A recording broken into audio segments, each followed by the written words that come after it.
Hello and welcome back to Out of the Park Baseball 21 Perfect Team.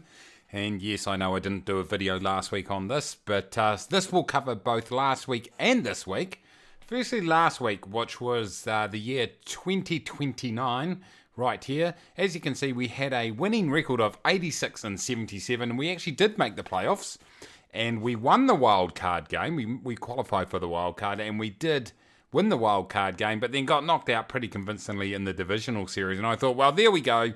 Continue on in the bronze level. But no, surprisingly, I logged in this week, and there I was sitting in the silver level. So I was pretty happy with that for a start, until I saw how terrible my team was compared to all the other teams in the division. And look at this, 58 and 104. Ha!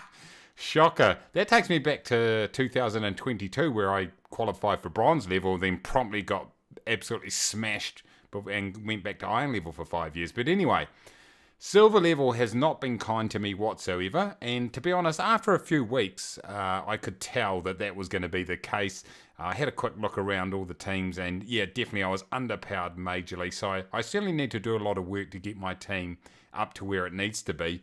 I mean, the major problem really is, unless you want to spend a heck of a lot of money, it's a lot more difficult to build an ultra competitive team. But the 1 year that I was in silver level, I certainly enjoyed it.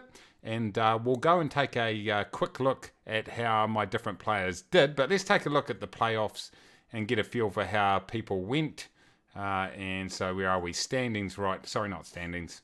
Playoffs, playoff tree. There we go. Firstly, big shout out to the Pound Town Love Sausages right here.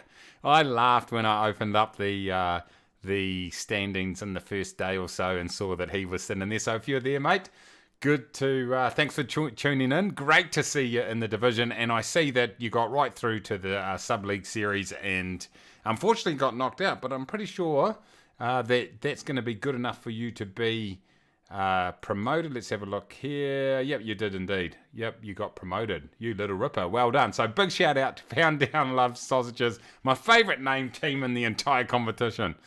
Anyway, let's take a quick look at my team last year, and firstly on the offensive side of things, get it right.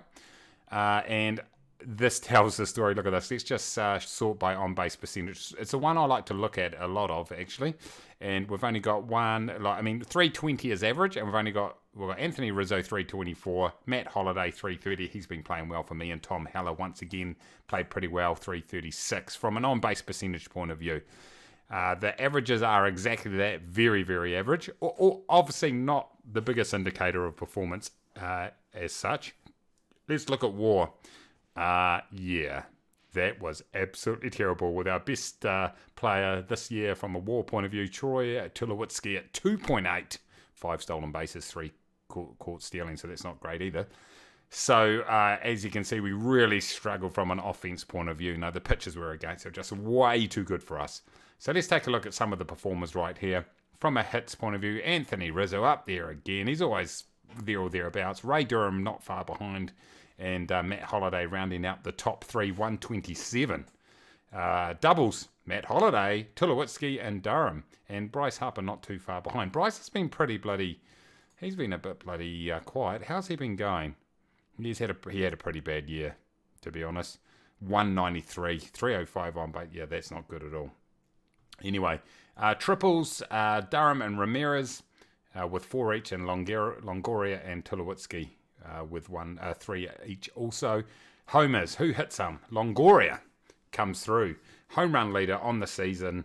And then there's quite a big gap back to the likes of Durham, Tulowitzki, and George Springer making an appearance.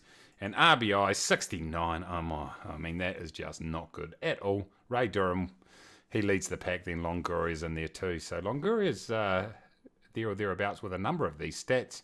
In terms of walks, who had discipline this year? Bryce Harper. Okay. Well, that sort of shows because he had 119 average, but a 305 on-base percentage. So obviously quite a low average, but got on base decently a decent number of times, I should say. But anyway, there goes our offensive performance in year 2030, and it is not good. Let's go to the pitching. What is going on here, ladies and gentlemen? Let's go by war just for a start to see who's there. And Ted Lyons. Now, he was a off-season pickup for me, and he proved to be the outstanding pitcher by a long way. In fact, I'm very, very happy with that acquisition. So Ted Lyons, let's take a look at his stat line. Home runs per 9 of 0.6, that's fantastic. Base on balls of 1.8, fantastic. Ks per 9's a little bit low, but ERA plus of 134, FIP of 365, that's nice, particularly in the level that we're playing right here, and a WAR of 5.2. So undoubtedly, not only the pitcher of the season, but probably the MVP for the team. Although looking at Papelbon right here, did have 30 saves at an ERA of 2.9. Let's have a look at Papelbon's line right here. 2.5 base on balls, a little bit high. 7.1 Ks per 9's nice. 153 ARR play, so yeah, that's nice. And a FIP of 3.3, so woo. I mean, obviously he doesn't get the appearances, and to get 30 saves in a team that only got 50 odd wins, that's pretty blooming good. I wonder how many blow-in saves he had. Has it got it on here? It does not. I won't go and have a look at it.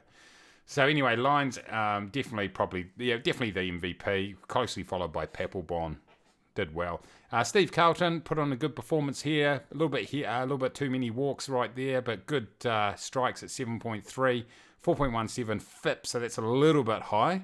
But a WAR of 3.4 is pretty decent. Strasbourg, once again, there or thereabouts. A little bit high in terms of FIP, but a WAR of 3.1. Some nice numbers in here, 9, 2.8, and 7. So they're pretty decent. So in terms of our relievers, some of them really got tonked around. John Henry Johnson got absolutely smashed. 7.64 ERA. Let's see, where is he? John Henry Johnson. 6.3. Ha! Okay. He did not have a great season whatsoever.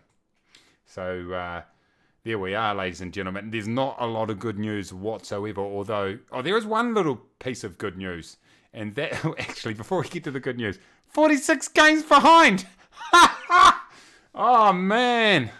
That is terrible. Anyway, the good news is I go back down to the Bronze League and might be competitive, so that's awesome. I'm certainly going to have to do a bit of work and see whether I might be able to pick up some cheap, good quality players. I'll look around the league and see who is performing. But yeah, I certainly need to make some changes. But I think we just need to as Steve Hansen, the New Zealand rugby coach, would say, flush your dunny and move on, because this was not good. But anyway, I am still enjoying the perfect team. I probably should shell out a whole lot of cash and get a really good team, but I just can't bring myself to do that. But, looking around at some of the teams that I played against this season, a lot of perfect players in there. Well, like a lot of teams had a handful of 100 rated players. And, once you get into that level, it's just really difficult. But anyway, that's what it's all about. It's still a lot of fun. So I just want to say thank you very much for watching. I'll look to keep these updates coming. Hopefully I can improve, because I need to. I need to spend some time and actually look through the team and do a bit of strategy. But anyway, we'll get there. But thank you for watching. Hit the like button down below if you did enjoy the video. Smash that subscribe. I don't think I ever say smash the subscribe button, but how about do that? Smash the subscribe button. Don't break your monitor or your keyboard or your mouse. So just hit it nice and lightly. And what I was going to say, yeah, if you're new, subscribe. Even if you're not and you're just a bit of a lurker, subscribe so you get the videos through when I produce them. And until next time, everybody, take it easy.